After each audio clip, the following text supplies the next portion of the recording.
Cast of Sports with your host Jay Pops. Guys, we're back. My apologies, I did not come out with anything on yesterday nor the day before that. However, guys, I look, I have been doing my research heavily. I've been doing heavily research, and I will say this here: Bobby Petrino, I believe, will come in and do wonders with this Texas A&M offense. I strongly believe that. I don't. Well, I do know why I'm feeling that way. I've sat there and, like I say, man, I've sat there. I've studied the offense that he ran over there at Missouri State. I know a lot of you guys are sitting up here right now and saying, "Oh, but he didn't go up against no SEC defense. He didn't go up against no Big Ten defense, and et cetera, et cetera." Well, need I remind you? He went up against Arkansas, almost beat Arkansas. All right, understand what I'm saying? Although Arkansas defense was bad, Arkansas has way better players than what the Valley will ever have. I forgot what conference that was over there, but Arkansas is the SEC defense. So anybody who's saying that he didn't put up those numbers against an SEC defense, I'm here to tell you, go look at the Arkansas game. Okay, go and look at that Arkansas game. Come on back. Tell me what you think. So moving forward, like I said, I've sat there, I've analyzed those games, I've done my research, I've even checked statistical rankings. Okay, I've checked these statistical rankings, and the passing offense was top 25 in the nation. That right there should excite anybody going forward. Okay, before we get deep off into this,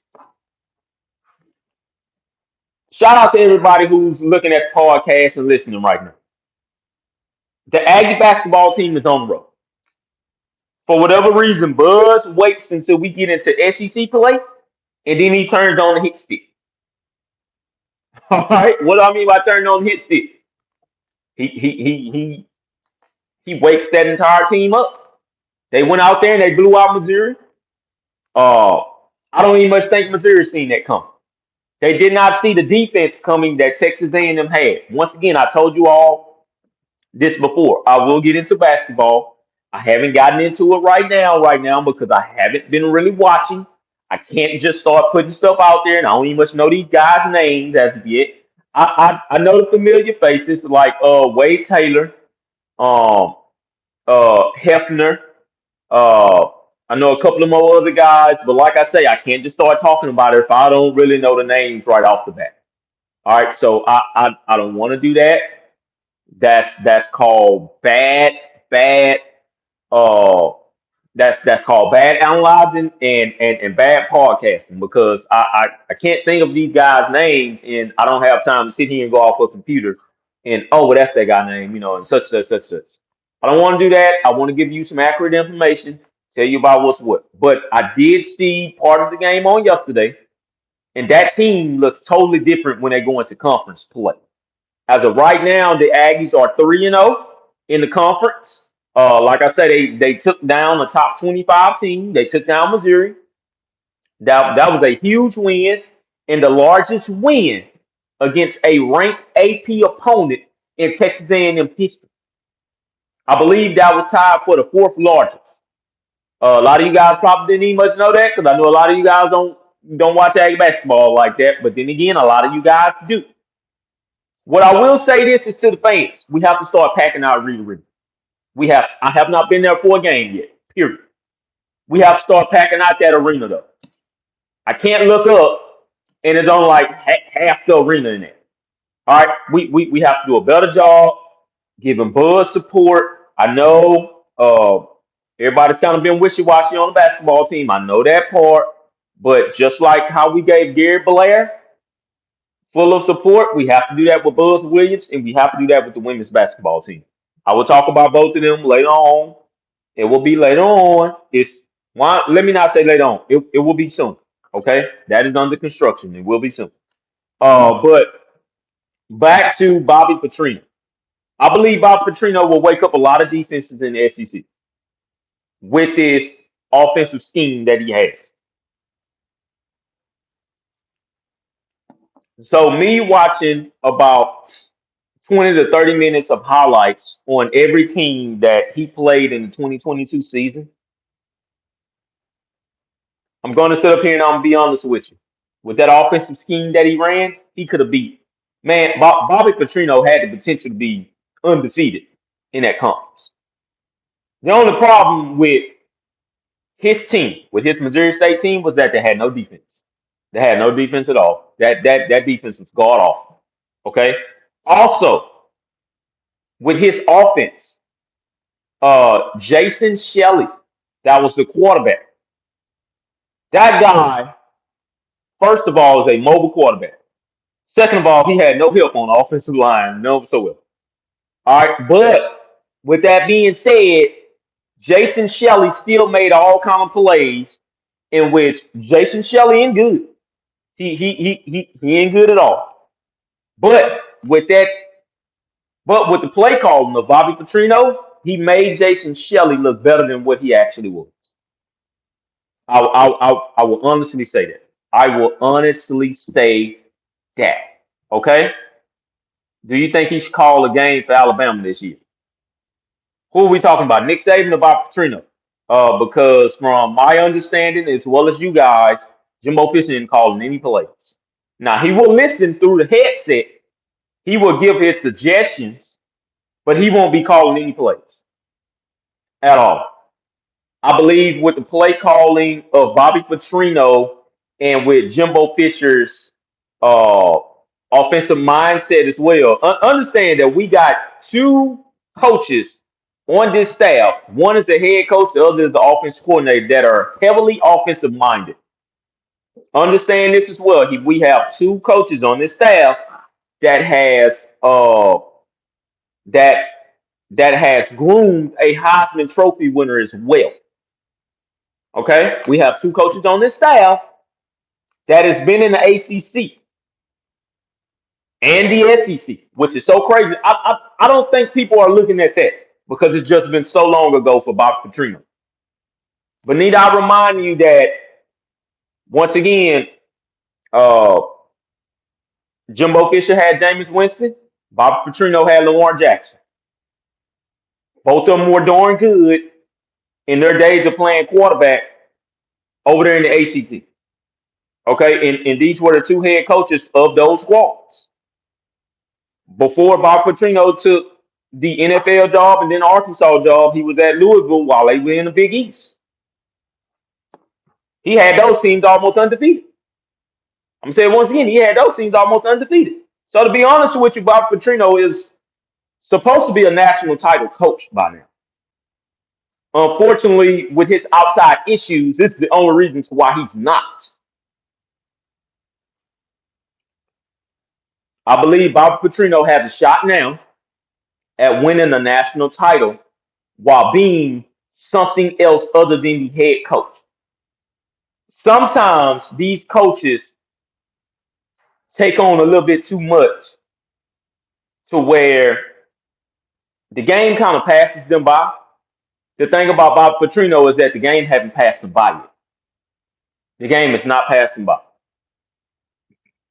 Some want to know who we put out there in the portal at the linebacker position. Um, I'm not sure on that one. I do know that we may add one or two more wide receivers in this transfer portal for sure.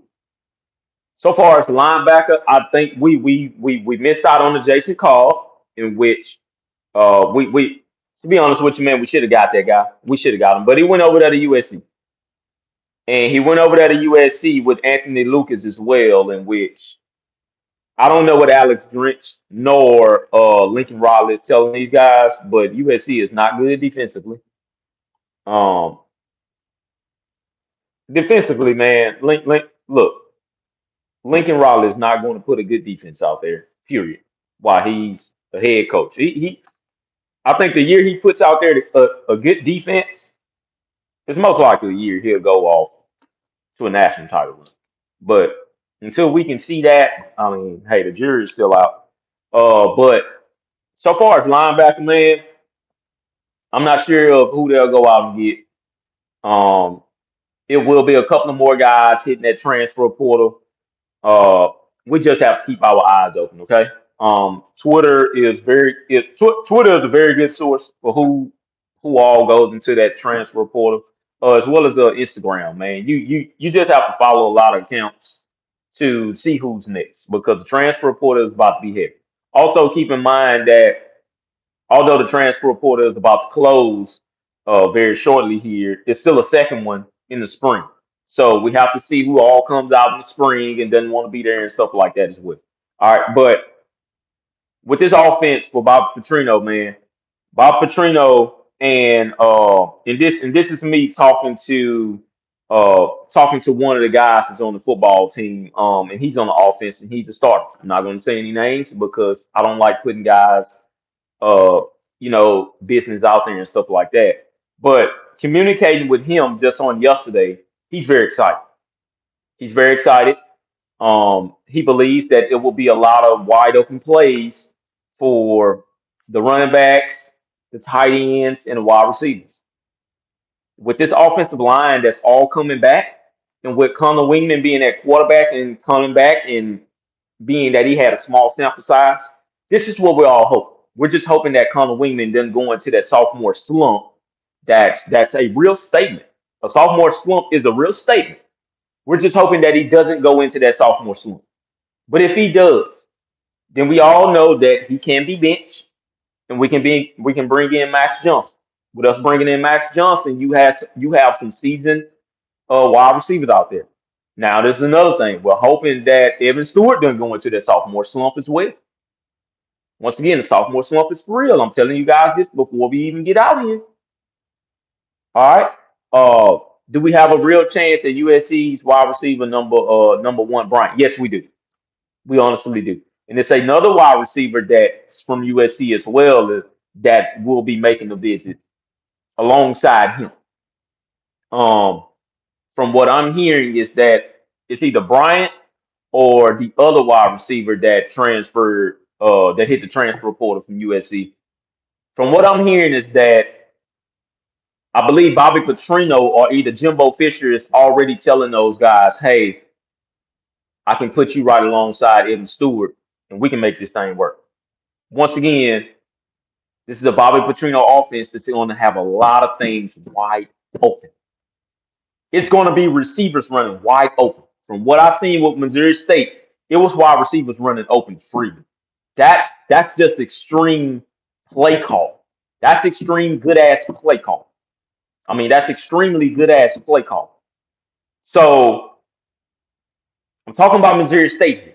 Picture Texas A&M with their wide receiver, Anaya Smith, uh, Evan Stewart, Noah Thomas, Moose Muhammad. Okay, the wide receiver that we just brought in this class, which is two of them. Imagine those guys being very wide open. Not only to mention them, Bobby uses his tight ends a lot. Imagine Donovan Green running wide open. Imagine Jake Johnson finally getting his shine this year, running wide open. Max Wright, that's a senior, led veteran on this team. Imagine these guys being out there running in this Bobby Petrino wide open offense. And Ruben Owens, Amari Daniels, Le'Veon Moss catching screen passes out of the backfield and running for about 30, 40 yards. I'm excited. I'm very excited. I want to see this spring game. I want to see what they can do to that very good pass defense. Because a lot of people think we're going to fall off the map because a lot of guys have left the pass defense. That pass defense will still be top 25 in the nation. It won't be number one again. I'm going to honestly tell you that. It won't be number one again. It will be top 25. Imagine that. Imagine the defensive line finally getting their footing. Imagine DJ Durkin finally getting his foot. And both of these guys are clashing with one another, and both of these guys are just making each other better. This is going to be what we've been waiting on at Texas A&M since that 9-1 season. All right, this is the reason to why I'm so excited to see this here all fold together. Although Bob Petrino was not our number one pick, Lord knows he wasn't our number one pick. But Jimbo Fisher circled back around. He got him. After he did that, I went out and I looked at film, just like these kids are doing, all these coaches are doing, and just like you guys should start doing. Please start looking at some film of Missouri State, man. That team was good offensively, man. It wasn't no gimmick offense. That offense really ran an offensive scheme in which we believe Jimbo Fisher should have been running in the first place. So we have a number one recruiting class. We didn't lose anybody but like about 6 players from out of that number one recruiting class. That was it. We lost a couple of guys for depth purposes. That was it. Do I think Durkin will drop the 3-man front? I hate to say it, but no, I don't. I think he'll run more of a 4-man this year for sure, but he's going to do some 3-man fronts on most of the occasions. The reason why it'll work this time is because he will have guys coming back that are used to running their roles. A lot of guys won't miss those gap assignments this year as well. So you have a veteran defensive line coming back with a whole lot of experience. You got Walter Nolan that should be very healthy. You got Shamar Turner that should be very healthy. Notice all the 5 stars I'm naming. You got Gabriel Brownlow Dindy that should be very healthy. And plus, you got other defensive linemen rolling in like DJ Hicks. So, although Jimbo Fisher is on the hot seat, he is on the hot seat. This year, for sure, though, he will get himself off of the hot seat. I don't think he put himself on the hot seat on purpose. He just wanted to know if his offense really does not work anymore. And he found that out on last year. Hate we had to go through that, but he found that out on last year. This year, he's focused on being more of a head coach. He's going to block out a whole lot of noise, and I believe that he's going to do his best to build a number one or number two recruiting class. Man, I honestly believe he's going to do his best to build that top 5 class again. But he knows that the record has to show on the field. He knows that Bobby Petrino knows what he's doing. And he knows that if these guys are going to keep on rolling in, that's very talented like that, then he's going to have to show these guys that they can be uh, set up for success. That's just what it is. I do believe that Jimbo Fisher is a victim of his own success, though. I do honestly believe that. But with Bobby Petrino calling the plays now, I don't believe he has to be so much involved on that side of the game anymore. It's time for him to back on off, let everybody do what they're supposed to do offensively. He's going to still work with the quarterbacks. Like people has to really believe in that. He will continue. He will continue to work with the quarterbacks like crazy. So a lot of guys are going to have to back on that and accept that. All right. To me, that's not a problem. The guy can still develop quarterbacks regardless if he went through I don't know how many this year. He can still develop quarterbacks, man. It's just a simple fact of I'm gonna go back to what John Tay Cook said. And it's crazy that John Tay Cook said this, and then Jimbo Fisher goes out and get him somebody that's going to run the scheme for all of these guys come in and be successful. John Tay Cook stated that Texas A&M has the players. They just don't have the offensive scheme. I think this year John Tay Cook is going to look at Texas A&M have that offensive scheme, but at the same time, he's going to be very, very right about what he just said because the young fella wasn't lying. I know that for sure. You all know that he wasn't lying, but he's going to look back and he's going to be like, "I told you, I told you all they needed was just a scheme." Well, that means he's going to transfer? No, that does not. But that means that he knows football way more than what you guys may think he knew it because of his age that he's at. Once again, that statement was very true. They got the players, they ain't got the scheme, man. So that's why he didn't commit here. Now that they do have the scheme, I think you will see more players in that 2024 class that will start committing to Texas A&M. That's a skill player. The five-star wide receiver, Michael Hudson. The other five-star wide receiver, I believe his name is Ryan Wingo. I think he's from over there in Waco, I believe. I believe that's Waco. Kobe Black, that's five-star cornerback. Long as we got TJ Rushing will do his thing on that part. All right. Experience and talent will step up this year a whole lot. Offensive line injuries killed us last year. Linebacker, they're gonna have depth. I know we lost a lot of them, but they're going to be good. Defensively, we're going to make some stops on the defensive line. They have a lot of experience. I know it sounds like I'm getting you guys hype all over again, but I'm looking at the simple fact of that these guys have been in the system now. They know what to expect. Like I say, man, offensively, Bob Petrino will come in and he will make sure these guys are going. We remember last year when Connor Wegman continue to look to the sideline for the play calling to come in. He doesn't have to do that anymore. He's set up. Go out there, do what you got to do. If you don't see anybody, take off run. He's going to do that more this year. I'm excited, man. I'll be at the spring game. I will be at the spring game. My little boys already told me that they want to go. So I'll be there. I'll be there. I'm very excited to see this offense. But at the same time, like I told you guys before, I think Nick Saban will be watching this spring game. I think Brian Kelly will be watching this spring game because he don't want to get beat like that again. Uh, I believe Lane Kiffin will be watching this spring game, and it's amazing to me that he's so quiet now. Um, the guy at Mississippi State, the entire SEC West will be watching it in the SEC East. We have to play Tennessee. I think he can go head and head. He can go head to head with Josh Heupel, and he can give Josh Heupel a run for their money. All right. So, like you say, Connor wanted that up tempo. Bobby Petrino is very up tempo. We're going to see a lot of that this year. The thing that's going to help Bobby be successful as well and Connor is that they have a defense that's going to make some stops. So you can see a lot of up tempo. It's going to be a lot of heavy rotation, and those guys won't get wore out. All right, so that's all I have for you guys on today. I love all of you. Let me get on out of here. I have to go and work out. Hashtag it.